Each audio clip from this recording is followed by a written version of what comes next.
Assalamualaikum warahmatullahi wabarakatuh. Perkenalkan, nama saya Salsabila Madinah dengan NIM 111. Hari ini saya akan mengutarakan opini saya terhadap MOSI, Media Massa Islam, Tantangan Global, dan Peran Strategisnya untuk Masa Depan Islam.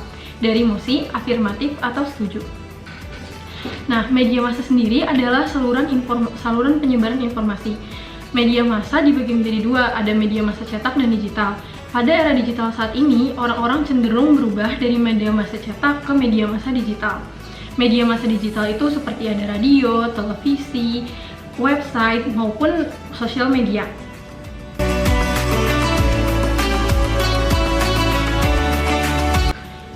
Dalam konteks Islam, ada media massa Islam dan media massa Islami. Saya akan menjelaskan sedikit perbedaan antara media massa Islam dan media massa Islami sebelum menuju ke opini. Media massa Islam adalah media massa yang berisi konten-konten Islam dan kepemilikannya oleh orang Islam. Sedangkan media massa Islami adalah media massa yang berisi konten Islam, tetapi kepemilikannya belum tentu oleh orang Islam. Jadi dapat dikatakan bahwa media massa Islam pasti merupakan media massa Islami, tetapi media massa Islami belum tentu merupakan media massa Islam. Nah, kita akan langsung ke opininya. Nah, opini ini akan saya perkuat lagi dengan analisis dan bukti setelah penjelasan opininya.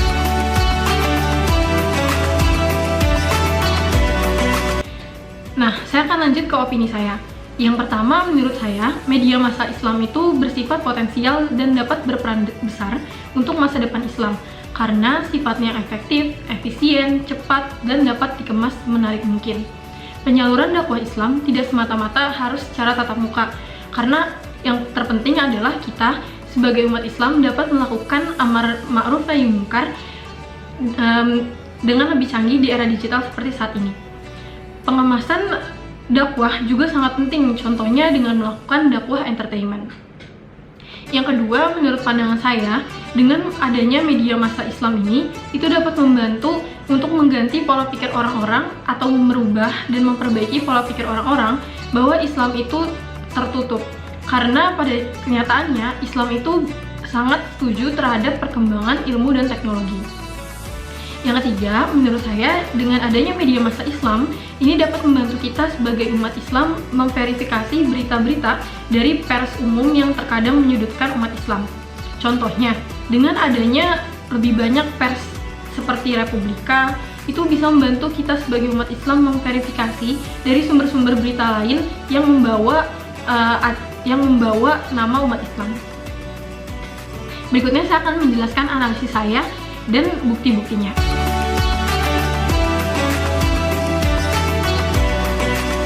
Jadi, berdasarkan riset yang dilakukan oleh We Are Social dan Hootsuite pada tahun 2017, pengguna internet di Indonesia meningkat 51%, yang mana ini merupakan peningkatan salah satu yang terbesar di dunia. Sejalan juga dengan pendapat dari pendiri detik.com, Bapak Budiono Sarsono, yang mengatakan bahwa jurnalistik di Indonesia harus sejalan dengan era teknologi. Aktivis dakwah juga harus melihat hal ini sebagai tantangan, sekaligus juga peluang untuk mendulang jamaah dengan modal dakwah yang lebih canggih, yaitu menggunakan teknologi.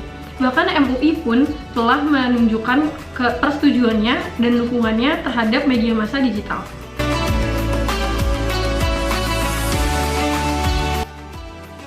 Nah, apa aja sih media massa yang dapat kita gunakan untuk penyaluran dakwah Islam? Yang pertama itu ada radio. Berdasarkan survei Jakpat pada 26 Januari 2019, ada sebanyak 59 responden yang masih menjadi pendengar radio. Dengan ini menurut pendapat saya sendiri, ini bisa menjadi hal yang potensial karena kebiasaan orang-orang yang menggunakan radio itu biasanya mereka mendengarkan di mobil atau ketika mereka sedang bosan. Nah, kita bisa memanfaatkannya, salah satunya yang udah ada itu kayak radio Roja. Yang kedua, ada televisi. Seiring dengan perkembangan era digital, di televisi itu ada dari media massa yang Islami maupun media massa Islam. Contohnya dari media massa Islami itu ada seperti Risalah, dan ada juga Dua Hijab, maupun Islam itu Indah. Dari media massa Islam, udah ada banyak parabola TV Islam. Nah, tetapi sebenarnya media massa Islam dari televisi ini belum dipergunakan dengan baik, padahal televisi merupakan salah satu media massa yang potensial.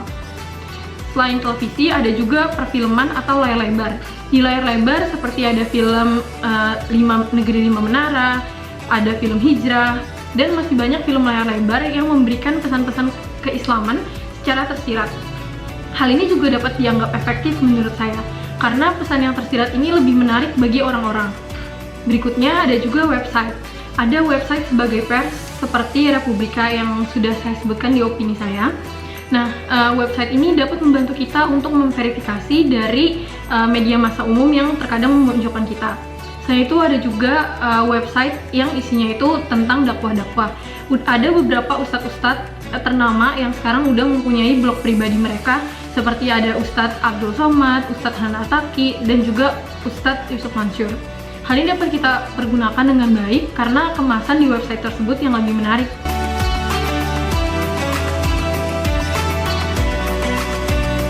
Nah, yang terakhir ada sosial media.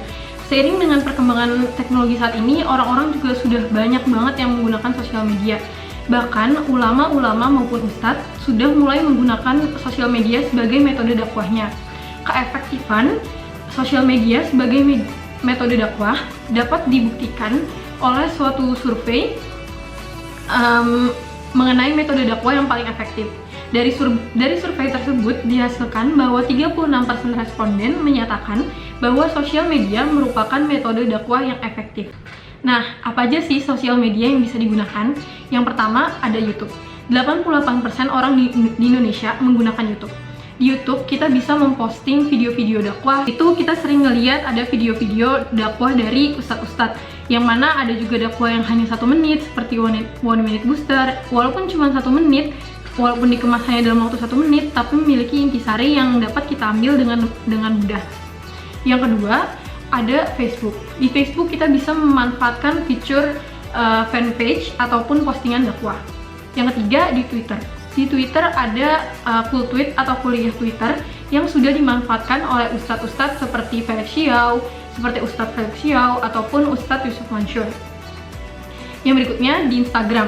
Di Instagram saat ini sudah banyak ustadz-ustadz yang memposting video dakwahnya maupun memanfaatkan fitur live untuk melakukan dakwah secara live, sehingga terdapat interaksi antara ustadz dan pendengarnya dan jamaahnya. Kesimpulannya, menurut pendapat saya, media massa dapat berperan strategis untuk masa depan Islam bila digunakan secara efektif, efisien, dan bijak. Maka bukan tidak mungkin bahwa media massa dapat membantu untuk menyalurkan dakwah-dakwah keislaman. Meskipun saat ini penggunaan media massa belum dipergunakan secara efektif. Berbagai media massa dapat kita gunakan, tidak harus dengan media massa Islam, tetapi kita juga bisa memanfaatkan media massa Islami, seperti dakwah entertainment yang ada di televisi. Kurang lebihnya mohon maaf, sekian dari saya. Wassalamualaikum warahmatullahi wabarakatuh.